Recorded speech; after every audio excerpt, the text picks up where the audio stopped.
Hello everyone, this is Braden Nave. Welcome to the Youth Room, a podcast by UPCI Youth Ministries. This podcast will focus on topics relevant to youth and young adults. Don't forget to subscribe and join us on the third Tuesday of each month.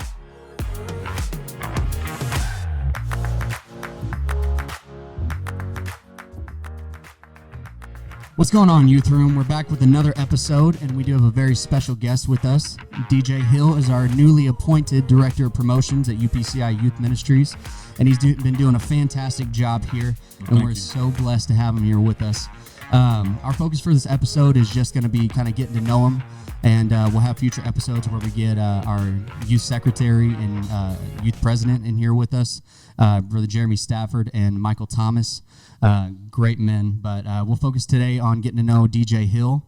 DJ, we're honored to have you here. Man, I'm so thankful to be here. This is an awesome podcast. Kyle Lloyd, I love working with you. Braden, you guys are great guys, and I love youth of the United Pentecostal Church. I'm so excited to be able to serve you, and I'm excited for you to get to know me a little bit. So go ahead and tell us a little bit about yourself, just anything you want to share. So DJ Hill, I'm 6'5". I hate the question, how tall are you and how's the air up there? Everybody asks that when I walk in. So I was born in Fort Sill, Oklahoma, military kid, then moved to Maryland, and then ended up in Fort Benning, Georgia, 2 hours south of Columbus. Then went to Urshan College, the U. After Urshan College, I evangelized before becoming a pastoral staff member at Atlanta West Pentecostal Church. Brother John, shout out, Joel Johns, David Jury Ryan, all you guys, Brandon Cowden. Met my beautiful, lovely wife, Natalie. I had to keep her laughing the whole time because she's too pretty for me. And when she laughs, she squints. So she never really knew what I looked like until after we got married. And we're stuck now. So she went to IBC, but we don't talk about that too much. No. And then eventually I got hired on here. So I'm so excited to be able to serve here at Youth Ministries. Well, yeah, it's good to have you, man. So like I said, we're just going to kind of get to know you, hopefully hear some funny stories from your experience in youth ministry and in your youth group and working at camps and youth conventions. So I know a couple episodes. I think this episode's going to air in April. So in our February episode, Kyle and I talked about camps and just stories and things that we used to do at camps, and we brought up the iconic video of Kyle singing "I Like Her," but I did like her. Yeah. That's a good thing. Yeah, that's a good thing. But yeah, or DJ, do you have any stories or anything from youth camp or anything that are? So youth camp, those are the craziest stories ever. Like there's a million. Everything happens at youth camp. So recently, me and the staff, it's always the last night, the youth committee, we stay up super late. We have 3 camps in a row, hyphen, teen, which is 12 to 15, and then 15 to 18, senior camp. So the last night of senior camp, all of us get on golf carts, and we just basically prank and act crazy and stay up super late. And we know we're going to play the campers the next day, but we're always going to win, so we don't really care. And we had the idea, let's get like the Bluetooth speaker and like throw it in the dorm and blast music and random noises. So we did this. I think it was like wolf noises, and we threw it in the girls' dorm, closed the door, and drove off on our golf cart and kind of like parked next to it. And these wolf noises, you could barely hear them from there. Well, the dorm mom was angry, obviously, because all the girls started waking up. They just got to sleep. And every night, the staff, we always tell them, go to sleep, go to sleep, go to sleep. But this night, we want to keep them up. And so she takes a Bluetooth speaker and throws it out in the woods because she's just angry. Well, the thing is Bluetooth only works like 50 feet away. So we couldn't find where the Bluetooth speaker was. So you have all the committee members walking around with their phones trying to figure out where the speaker is until it finally connects with the Bluetooth. Then we got to find it. So that was a fun time. Another great time is somebody parked their RV. I won't say who it is. He's the current youth president in Georgia. Someone parked their RV next to the boys' dorm. And at 3 a.m. on Wednesday, every time, it would flush the whole system of the RV. Oh. Well, somehow the inlet was plugged into the outlet, and the outlet was plugged into the inlet. So big words, what that basically means is at 3 a.m, all of a sudden, from the toilets, from the drains, from the sinks, Whatever the liquid and other stuff that's not liquid that was in the RV started to come out of the boys' dorm. It started to rise. And so I'm in the staff dorm, and I hear all this noise, and I'm like, oh, the students are sneaking out again. They're causing trouble. Let me wake up and try to, convince them to go to sleep. Well, I look out, and it looks like the Exodus, the Israelites leaving Egypt.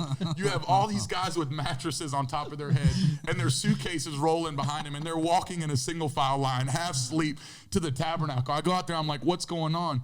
I just go in the dorm and find out. So I go in the dorm, and there's stuff all over the ground, and it smelled horrendous. So we had to clean it up. We didn't think anything of it.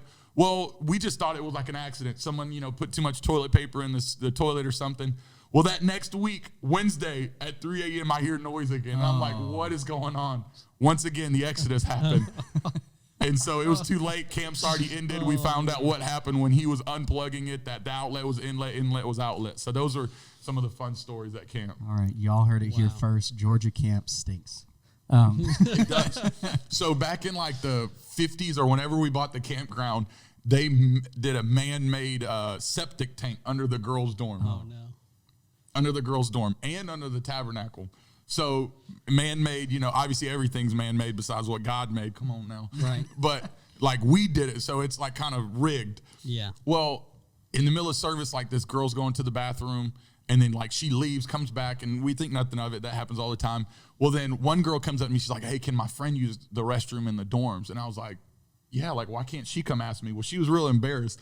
What I found out later is that she was using the restroom when once again the outlet and the inlet got crossed up, and it started to flood.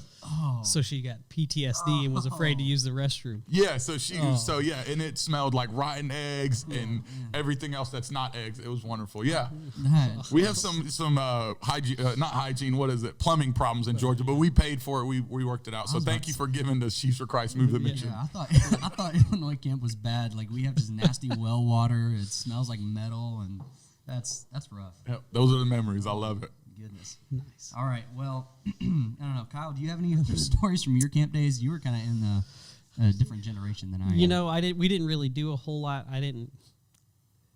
I was kind of boring at camp, but I do remember we had this owl that was like in the back of the tabernacle to kind of keep the mice away. It was like a fake owl, and we would always try to. There. Yeah, we would always try to take it. We would always try to take it, and then like we would get away with it, and then the next day the counselors would be like, all right, guys, whoever took the owl, you need to bring it back. That's awesome. I didn't know that's what that was from. That's still there. That's like on top of it's really weird. Like in our tabernacle, it's just basically one giant open room. And then in the back, there's bathrooms that are like built in, but they don't go all the way up to the ceiling. So you can like climb. When I was more in shape, I would like actually run up the wall and climb up there. And there's just a bunch of junk up there, but there's just this random owl that's sitting on top of the boys' dorm. That's country for you. Yeah, that's to keep the mice away. Yeah, it's in the middle of nowhere. But no, camp stories are great. I mean, I know what Illinois Youth Convention is like, and I know every convention is different. But I mean, what was Georgia convention like? Is there? So we actually do AYC. It's called Atlanta Youth Convention. We hold it in Atlanta every December, right between Christmas and New Year's. It's just an incredible time. A few hundred students. We have a hotel. We do it. We host it at Atlanta Westmoreland Coastal Church now, and it's just like fun times. We do all kind of events afterwards. There's like this place called the Epicenter that has like arcade for free, rock climbing, bowling, gym. We do all that. We've gone to trampoline park. So just anything, just to have fun in the afterburners. But the services are always powerful. Like just incredible times. So. Yeah, I know Illinois Convention is always like that's the highlight of the year. I think in probably most districts is like camp, then there's convention, and I think those are just like the highlights of the year because I mean the moves of God and the services are incredible. I know my calling specifically. I learned that I found out my calling when I was probably 12 years old at an Illinois Youth Convention, and I remember just praying on the hard, cold concrete floor in a arena in Springfield, Illinois. So, I mean, and just moments like that, like conventions are, and I'm assuming it's kind of like the same thing there. Oh, yeah. So. I say every young person, whether you want to or not, whether your friends are going or not, because they might have aged out, you need to go to camps and conventions. Like those are game changers. Those, you need every week, every Sunday and Wednesday to go to church, obviously, those moments, but those big, powerful moments of all your students from your district or even, youth Congress, to go to that and see that, it's just an incredible time. Yeah. So that was huge for me. I grew up in a really small town and small church, and going to those larger events, it really connected me with the church as a whole, and just showed me how much bigger this was than just my small community. Yeah, you realize huge, how much bigger it is or how much bigger the movement is than just like your local congregation, your local youth group.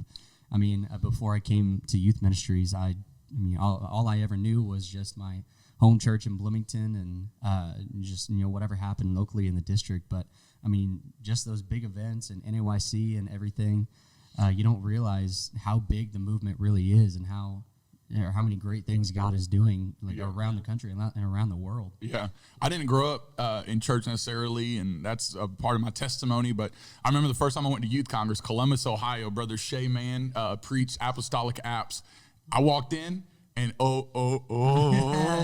some of y'all younger students don't know that. And I was like, man, this is wild. There's a lot of us out here. I never knew that. Like, we went to camps and stuff every now and then, but, we weren't really connected in our district, and we never, knew about General Conference or Youth Congress. And that was a game changer when I showed up. I loved it. Yeah. So, I mean, kind of speaking of all these events, and all three of us know, but if our listeners don't know, a lot of these events like youth camps and youth conventions and youth congress, they're all primarily paid for and put on due to SFC or Move the Mission now. And Move the Mission is basically our, I'm trying to think of the right word. Fundraising ministry. Fundraising branch. That's what I was trying to think of. It's the fundraising arm of UPCI Youth Ministries that gives to missions and ministries around the world. So that's kind of what DJ primarily deals with, is a lot of our promotions and everything like that. And if you haven't noticed, I'm actually wearing a Move the Mission. I did that strategically. Go buy your t-shirt on UPCIYouthMinistries.com. But yeah, so like all these Move the Mission fundraisers and everything. I know you told us a story a few weeks ago in the office that I think is just kind of funny to share. But back in Georgia, when you were, I believe, the director of promotions there, you guys did like all these weird fundraisers where you like stayed out in the woods in the middle of nowhere. And so it started way back, I think 2016. It was my second year, and we was like, man, let's give the youth groups an incentive to give. So we never gave above $200,000, and when we said, "Hey, we're going to give $200,000," we'll get pushed out of a plane. And so the students are like, "Okay, let's do it." So they gave over $200,000. So there we are. We're about to go skydiving. We have to pay for it ourselves. I was so nervous, like it's crazy. So you get in the plane, and the first guy that went, he not flew because we can't fly. We're humans. He jumped, and he's there, and then I'm going, and I'm looking at him. He opens his parachute, and it rips. Oh. And so he starts just flailing around, and the guy's like, run in place. It's like, you're not in place, you're in the air, but run in place and like try to straighten back out so we can do the secondary parachute. Well, I thought he was going to die, so I'm like watching my friend Ellerby, and I'm like, no, Ellerby. All the wind blowing in my face.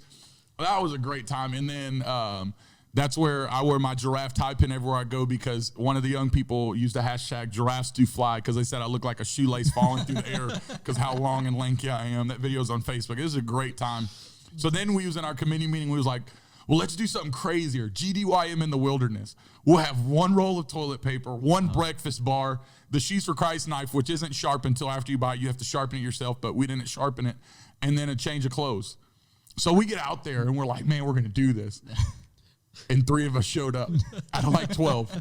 3. So we're out there. We're like, hey, 3 days, 2 nights of staying in the woods, no blankets, no pillows. We're sleeping on the ground. Let's build our little like hut and then get as much firewood as possible. Well, we get out there, and somebody, a 4th person, showed up just for that night, burned all the firewood because they wanted to keep the animals away. So we wake up and all the firewood's gone. 3 days worth of firewood. That's a lot of firewood. All right, guys, step 1, we got a shelter. Step 2, we're working on a fire. We got DJ working on breaking this stuff up. How's it coming, bro? It's going good. Hopefully we get it started. It's gonna get cold tonight. They say it gets dark about 7 o'clock, so we don't have much time. We have about an hour and a half, hour 45 before it gets dark to get this fire going. We've already got our backup twigs, picking up bark, and make a nest, get that thing blazing. Yeah. And it's all gone. So that was great. It's a lot of work too to go get it and process it, get it ready. Exhausting. Like one of the guys got like chiggers all over his body. Like it was wonderful. We ate like a little fish that was wounded, got attacked, so it like wasn't really swimming. We caught a snake that was random. So did you eat the snake? We did. That's We good. did. Got the hold of it. Like, Hey, YOLO. I got bones are like crunching.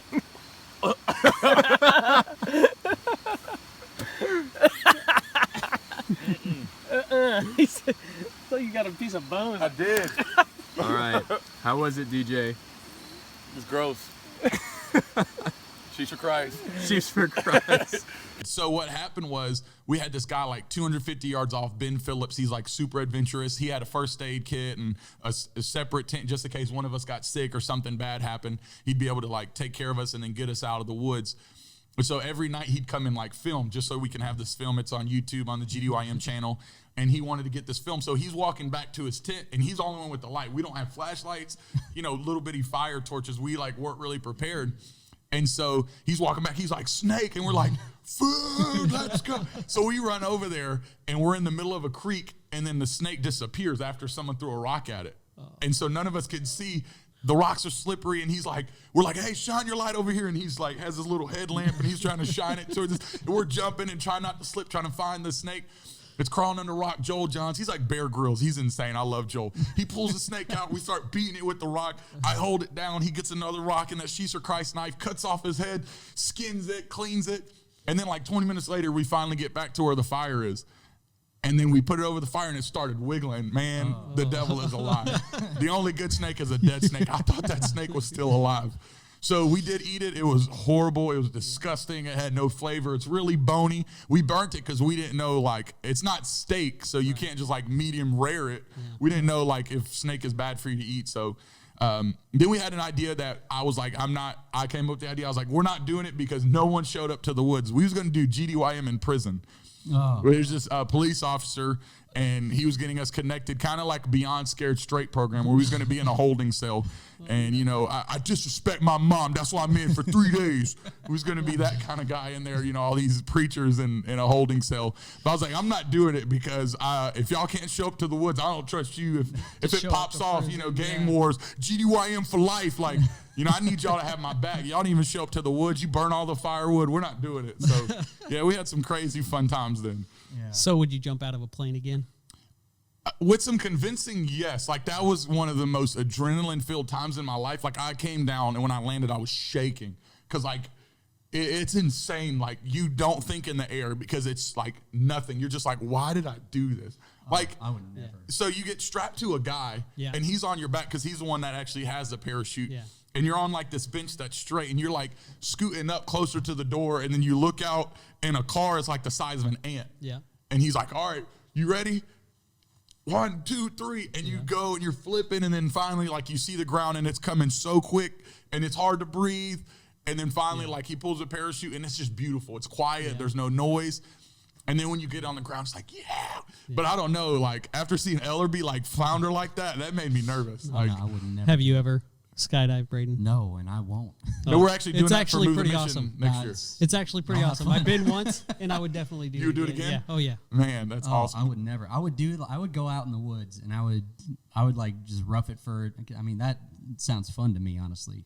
Probably until it's I freezing actually do cold. it. Until somebody burns all your firewood. Yeah. Yeah, it's freezing cold, and when it rains, like, you really don't, like, your fort, your little place, your hut that you live, like, you only spend so much time because you're only going to be there 2 nights. So it's like, what does this really matter? So it rained, and we just got completely wet. The worst part, too, it was cool. We started fire with glasses. Like, I've never done that, but that worked.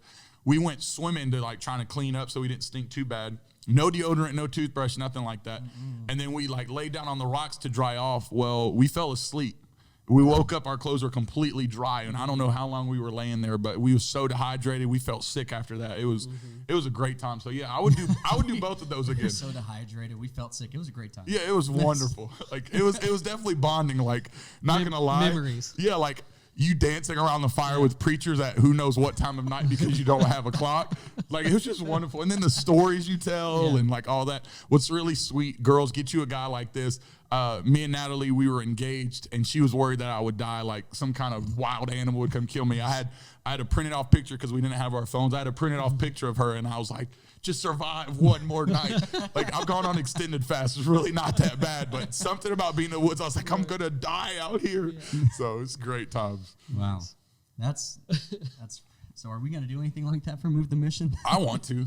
I'm down. That would be fun. The Rocky Mountain District used to do summits, so they would climb like 14,000 foot mountains for Move the Mission. We could do that for Youth Congress. I thought that'd be an awesome. Yeah, I thought that'd be an awesome thing to do. I talked with Jerry Fitzner a couple times. I would like to just coordinate a time where we could just go out there and. Yeah. I would love to lock us all in a van. The guys, obviously, not the girls. Lock us all in a van for like 48 hours. If you give to Move the Mission, and you just have to sit in the van. Like I don't think that's COVID friendly. You can't get out. Like for 48 hours, you're just sitting there in the van. How miserable. I snore a lot. Y'all would get so annoyed. Oh, we'd kick you out. That's awesome. Nice. All right, so we were talking about a game before we got on with photos on our phone, right? Yeah. Yeah. So what was that game that you were talking about? So Derek Borders, we actually also did this in Oklahoma. That was a great camp. I think 2014. We did it in Georgia camp. We called it the Noodle War. So they put me over at games. I don't know. You just kind of get creative. You go to Walmart. Checking out was incredible. The lady was like, why do you have this stuff? We bought a bunch of pool noodles and we cut them in half. So they're swords. They don't hurt. You can hit them as hard as you want. We had like 300 pairs of pantyhose. So you have a single guy at Walmart buying a bunch of pantyhose and then like 2,000 eggs. Exactly. And the lady's like scanning, what are you doing? I was like, youth camp. And she's like, okay. So essentially what you do is you get the egg and you put it on your head. Then you get the pantyhose and you wear it over your head like a do-rag. You know, I try to get waves, so I wear a do-rag. Or some people like put it over there like they're going to rob a bank and like cut holes in the mouth hole. And then so you have this egg that's being held on by pantyhose. Oh, nice. And we played capture the flag on this massive field. There's 2 flags, and in order to score, you got to get both flags on your base. And so you had like 150 students versus 150 students. There's war paint. Like everyone has these pool noodles, and you say go. And you're running around, and you're swinging sword fighting. If your egg gets cracked, you have to go back to your base and get another egg. Nice. And the person that has the flag can't defend themselves. They can't fight. They only can defend themselves. So if you got a flag, you're running for your life trying to get back to your base. Nice. With 100 students swinging at you trying to crack this egg. And it looked crazy because everyone pantyhose and there's egg dripping all over the place. You're sweating. That's awesome. We had one guy, he was a referee. Ellerby, once again, the guy whose parachute broke. He's an awesome guy, great preacher in Georgia, out of Columbus, Georgia. He was driving the golf cart and he was a referee while he was looking and laughing at what was happening and ran over a student. Like, he shouldn't have been out there in the first place, but it was great. This student, awesome. So we just had a great time. Like the Noodle War was wild and like, and you're just exhausted, your arms like so sore because you never swing like that. And you're just like hitting people in the face trying to crack this egg and everyone looks goofy. You really can't get mad after you get hit either because you have pantyhose. And like kids would get mad and then like they'd look at each other and be like, you got egg on your face with pantyhose. Like, why are we angry right now? Well, then the next night, there was actually a fist fight. That was not good. We had this giant ball. And it was pretty heavy. We didn't really think through. We was like, let's play soccer. We break everybody into tri-board. So there's 4 colors. Everybody has a goal. Get the ball to your goal. You score a point. First 1 to 3 wins. We thought it was simple. Didn't think through it. Well, you have 300 students and they all run after this giant ball that weighs like 100 pounds. The ball doesn't move anywhere. And it's not being lifted in the air. So one guy, I remember exactly who he is. He said, well, let's just start moving the other kids out the way. And then we have a clear path. If we just start wrestling the kids to the ground, so some guy grabbed a kid, slammed into the ground, and these guys are starting to wrestle. And so the girls are like, oh, no, I'm done. So the girls like kind of back up. The guys are like wrestling with each other. And then finally someone threw a punch. And we was like, no, stop. And they're like swinging, and like the ball's like over there in the corner. No one's even paying attention to it. It's like WWE, WrestleMania. Like it was great. It was not really. No, it was great. Parents, it's a horrible time. You shouldn't fight. Violence is never the answer. Yeah, I don't know what it is about fighting, but I remember unfortunately I got in a fight once, but this was like in junior camp. This is like because I was immature. Someone stole your Twizzler? Yeah, someone did. We were playing like volleyball or something. But no, my brother, whenever he was at camp, he decided that he wanted to be like the baddest dude at camp and he like act all tough. Yeah. So he like tried to pick a fight with this one dude, and he's like bigger. He's like this kind of short, beefy looking dude. My brother's like this like tallish. He's probably my height, skinny guy. So he's like trying to pick a fight with him, and unbeknownst to Bradley, this other guy was like a state champion wrestler. Oh no. So nice. He starts picking a fight, and this guy is just throwing him around in front of God and everybody at camp. And like all the guys and girls are there, and there's like on the fight, and everybody that knows Bradley is just So yeah, that was fun. We had one guy fight a wall one time at camp.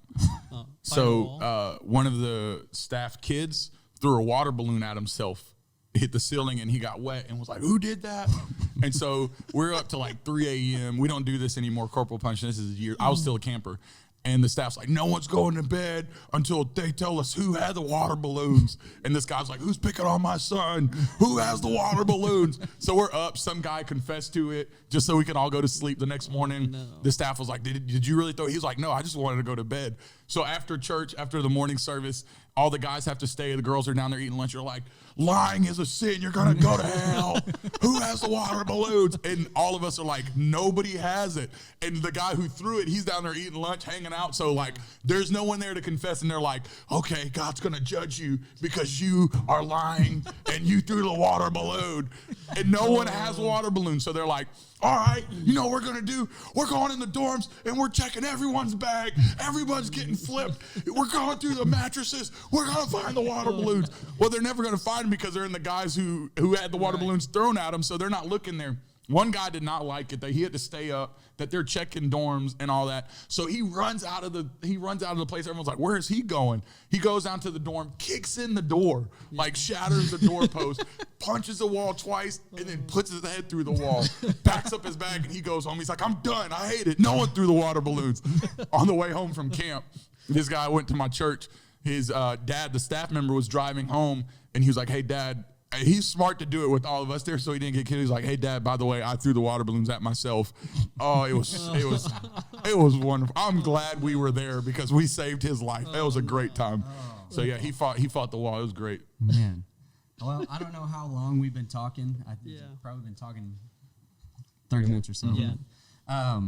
So we'll probably stop it right here. But, DJ, do you have any – I know we've kind of been playing around talking about funny stories and stuff, but – just for our listeners, for our youth and young adults who are listening to the podcast, is there any piece of wisdom or any message or anything that you'd like to say to them? Yeah, definitely. Living for God is fun. Like, we've had a lot of fun, and I don't think that fun and spiritual are separated. That's why we can easily go from fun stories and spiritual and the practical. Those are all tied together. God wants you living for him to be a blast. So don't think church is just boring. But two big pieces of advice that's really shaped my life when I got in church and that I live by and that I preach, and when I write thank you cards to people, I normally try to write one of these two things: is you can be young in years but old in hours if you don't waste any time. Mm-hmm. You can take a 50-year-old that practices basketball 1 hour every day, but then you take a 25-year-old who practices 2 hours every day. Beyond just the age difference and obviously what a 50-year-old's body is going to be like, a little bit more tired, that 25-year-old will know way more about the sport of basketball because it's more potent. He spent more concentrated time in it. That's like if you put like a lot of sugar in your tea, it's way more sweet. It makes you like Why? Because it's more concentrated. So the same is true with your ministry, with your walk with God. You can be young in years, but old in hours. You don't have to wait till you're super old to make a difference in the kingdom of God. Brother Victor Jackson's like 29, 30 years old, and he's doing great things for God. Brother Landon Gore, Brother James Wilson, Sister Kendra Shock, Sanitha Clayton. We have all these great young adults that are just changing the world. Why? Because they're young in years, but they're old in hours. They're not wasting time. They're not just binging Netflix and playing video games. Have fun. God wants you to enjoy life, but they're spending time with God. They're spending time doing the things of his kingdom. Yeah. And then my second thing is walk and talk with God until you walk and talk like God. That's good. Walk and talk with God until you walk and talk like God. That's our ultimate goal. It's not to be known. It's not to be in this ministry, to have this position. It's to know God. Mm-hmm. You know, the people in Matthew 7, verses 21 through 23, they said that we did all these great things in your name, casted out devils, we healed in your name, we used the name of Jesus. But Jesus says, oh, well, I never knew you. Right. Depart from me. And so you can be involved in ministry and not have a relationship with God. Mm-hmm. Think of Samson. You can do great exploits and not really have the heart after God. So walk and talk with God until you walk and talk like God. If you get that down, if you have a relationship with God at a young age, your life will be so much easier. It's not going to be perfect. You know, you're going to go through, it rains on the just and the unjust. It shines on the just and the unjust. But if you learn to have a relationship with God and to sell out now, life will be so much better. I think at 16 at camp when Brother Luke Levine preached, and I felt the call of God in my life, and I really just sold out to God. My life has been so much easier. Yes, family isn't perfect. Yes, there's struggles. Yes, bills have been due, and I haven't had the money. Yes, there's been struggles. I haven't felt good enough about myself at times, but life is so much better because I have God. So students, if you do that now, go ahead and delete apps, get rid of subscriptions, get rid of stuff, clear out and make room for God. Talk to your youth pastor, your Sunday school teacher, your parent, your pastor, and say, hey, text me every day. Make sure I'm reading and praying. Make sure I'm fasting at least once a week. It will change your life forever. And then just like sin always takes you further than you intended to go, you thought it was just going to be this, and all of a sudden your life is destroyed because of sin. Same is true with the Spirit of God. You think that just a relationship with God is going to take you here, but then all of a sudden you're doing great things for God, and you're like, how am I teaching this Bible study? When did I become a Sunday school teacher? How am I a sound man? How am I doing videography and photography at my district event? It's because you had a relationship with God, because you served, because you had a heart after the kingdom of God. So do those things now. Don't wait till you're older. God knows you're going to have so much fun in the kingdom of God. Right. The best stories are church stories. We can go hours of crazy things that have happened at camps and at services, mess ups that I've had, falling off the platform, saying the wrong word, getting my words confused. So much great times in church. So you're going to have a blast in church, but make sure that you're in church. So that would be my wisdom is you can be young in years, but old in hours if you don't waste time, and then walk and talk with God so that you can walk and talk like God. That's what I would say. That's incredible. That's awesome. Yeah, that's incredible. That's what I love about youth ministries is it's empowering young people to start now. I mean, we have our P7 clubs, our CMI groups. Yeah, incredible. And, you know, it's AYC trips. Bible quizzing, everything. Yeah. I mean, there's just so many outlets to where young people can spread the gospel and do these amazing things. But it all starts with relationship. Mm-hmm. God can take you so much further if you have a strong relationship with Him than how far you'll go without one. So. You know, we do thank you for joining us today. Yeah. DJ, thank you for being with us once again. Thank you guys so much for having me, and thank you for listening. Share this on your social media. Absolutely. Text it to your friends, more than just this episode, but there's going to be some great content coming in the next few months. You want to stay tuned. It's going to be a game changer. Absolutely. All right. We love you. We appreciate you. Tune in next time. See y'all later. Bye. Thank you for joining us. Don't forget to subscribe and follow UPCI Youth Ministries on social media. We'll catch you next time in the Youth Room.